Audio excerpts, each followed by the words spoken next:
और सोने का भी जगह चाहिए, और इंद्रिय है उसको भी थोड़ा भोग चाहिए, और वैसे भी किस तरह से निवृत्ति हो, ये जरूरी है। बाकी इसी के लिए केवल जीवन है, ये महामूर्खता है। जीवन का और कुछ उद्देश्य है। वो उद्देश्य क्या है? तपस्या, दिव्यम, दिव्य चीज लाभ करने के लिए तपस्या। इसलिए समाज का विभाजन है। जब ब्राह्मण, क्षत्रिय, वैश्य, शूद्र, जो ब्राह्मण लोग है वो अपना जीवन में तपस्या किस तरह से करने होता है दिखाता है। समो दमो तितिक्षा आर्जव ज्ञानम विज्ञानम आस्तिकम ब्रह्म कर्म स्वभाव। ब्राह्मण आइडियल लाइफ वो दिखाते हैं, दिखाकर सिखाते हैं। इसलिए ब्राह्मण शिक्षक है, गुरु है, शास्त्र में बताया गया है। और क्षत्रिय ब्राह्मण से उपदेश लेकर के प्रजा जिस तरह से जीवन यापन करने से उसको उपकार होगा, ये क्षत्रिय का काम है। और वैश्य का काम है खाने का चीज सबको मिले, उसका बंदोबस्त करे। कृषि गो रक्षा वाणिज्यम वैश्य कर्म स्वभावजम, खाने का चीज मिल जाएगा। कृषि कार्य करने से, अन्न पैदा करने से, भगवान खुद भी बताते हैं अन्नाद भवन्ति भूतानि, खूब अन्न पैदा करो, खूब नहीं जितना जरूरत है। अन्नाद भवन्ति भूतानि पर्जन्यात् अन्न संभव, और अन्न तभी संभव होगा जब ठीक ठीक बरसात होगा। पर्जन्यात् अन्न संभव यज्ञात् भवन्ति पर्जन्य। और यदि यज्ञ करेंगे आप तो यथा समय आपको वृष्टि मिलेगी, और जिसमें जमीन में आप अच्छी तरह से बड़ा सहज से अन्न पैदा कर सकेंगे।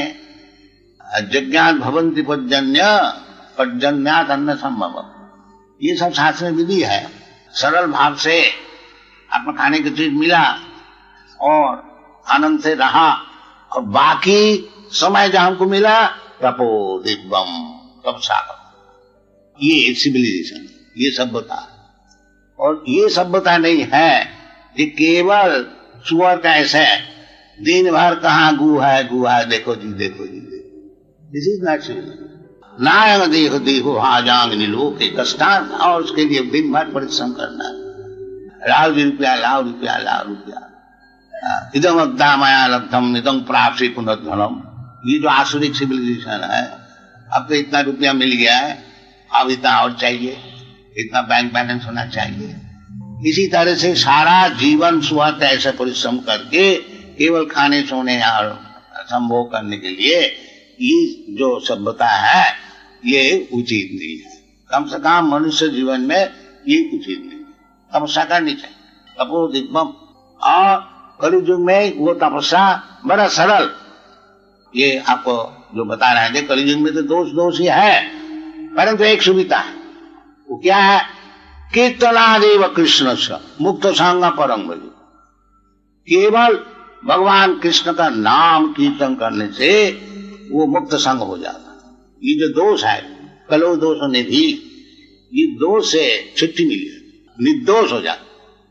ये चैतन्य महाप्रभु बता, चेत दर्पण मार्जनम। दोष सब कहाँ है? ये सब हृदय में ही है। सब जितना दोष हमारा है, डार्टी थिंग्स, वो सब हमारा हृदय में। ये जो हरि कीर्तन है, ये चैतन्य महाप्रभु समझा है। जो हरि कीर्तन करने से पहली जो बात है, चेत दर्पण मार्जनम, ये जो चित्त है, चित्त शुद्धि हो जाए। ये जो हम समझते हैं कि मैं ये हिंदू है, ये मुसलमान है, मैं इंडियन है, मैं अमेरिकन है, ये सब क्या चीज है? ये सब उपाधि है। असल जो है हम अहं ब्रह्मास्मि, ये असल परिचय। ब्रह्मभूत प्रसन्नात्मा न सोचती न कांक्षति, सब शास्त्र में बताया गया है बड़ा सरल भाग से। इसके लिए परिश्रम करना चाहिए और उसके लिए थोड़ी सी तपस्या करनी चाहिए। अब देखिए इसका प्रमाण स्वरूप ये जो यूरोप अमेरिका में सब ग्रहण कर रहे हैं, उसके लिए कुछ तपस्या कर रहे हैं। क्या तपस्या? 4 चीज। No illicit sex, no meat eating, no intoxication, no gambling. चार, जैसा हम ये चौकी में बैठे हुए हैं, इसको 4 पहिया है। इसी प्रकार पापमय जीवन जो है उसको 4 पहिया यही है कि इलिसिट सेक्स और मांसाहारी भक्षण और जुआ खेलना और नशा भाग करना, बस। ये कलयुग में यही चीज फैला हुआ है सारा दुनिया में, तो उसको छोड़ना थोड़ा मुश्किल है। बाकी तपस्या छोड़ने में हमारा तकलीफ होगा, बाकी तप का अर्थ होता है जो वॉलंटरीली थोड़ा तकलीफ सहन कर लेगा, उसका नाम है तपस्या। तपस्या ये नहीं है मैं देवता के रह गया और टेबल चेयर में बैठ करके सिगरेट फूकते फूकते तपस्या हो जाए, नहीं। तपस्या के लिए थोड़ा तकलीफ उठाना। तो ये जो बालक लोग हैं, ये जो तपस्या कर रहे हैं कि 4 चीज छोड़ देना, तो क्या मर गया है? ये बचपन से वो बहुत, जब शिशु रहता है उनका माता पिता उसको सिखाता है पाउडर, मीट पाउडर, उसको पानी में घोल करके उसको जबरदस्ती चमचा से सिखाएगा। ये देश तो बेचारी का दोष नहीं है, शुरू से सिखाया गया। मांसाहारी भक्षण, पिता माता शराब पीता है और बच्चा बैठे हैं उसको सोडा वाटर लेमनेड देता है, वो भी सीखे। अभी शराब नहीं पी सकेगा, थोड़ा सोडा वाटर पिए, बाकी वो सीखता है। सॉफ्ट ड्रिंकिंग इसको बोला जाता है, सॉफ्ट ड्रिंकिंग। तो उसको बेचारी को सिखाया जाता। वो जब भूल गया तपस्या करने के लिए, हमारा भारतीय के तो मुश्किल है, बाकी नहीं तपस्या नहीं करेंगे, बाकी तपस्या करनी चाहिए। बिना तपस्या काम सफल नहीं। पहले तो बड़े बड़े ऋषि लोग, मुनि लोग, राजा लोग सब घर छोड़ करके जंगल में जा करके हजारों वर्ष तपस्या करते थे, वो तो कलयुग में संभव ही है। तो थोड़ी सी तपस्या है कि ये 4 चीज छोड़ दो और भगवान का नाम कीर्तन करो। ये क्या मुश्किल है क्या? ये जरूर करनी चाहिए। यही हमारा कृष्ण कॉन्शियसनेस मूवमेंट सारा दुनिया में प्रचार कर रहे हैं और वही चीज भारतवर्ष का ही है। आप लोग भी ग्रहण कीजिए। ये आसुरिक जीवन यापन करने से कोई लाभ नहीं है।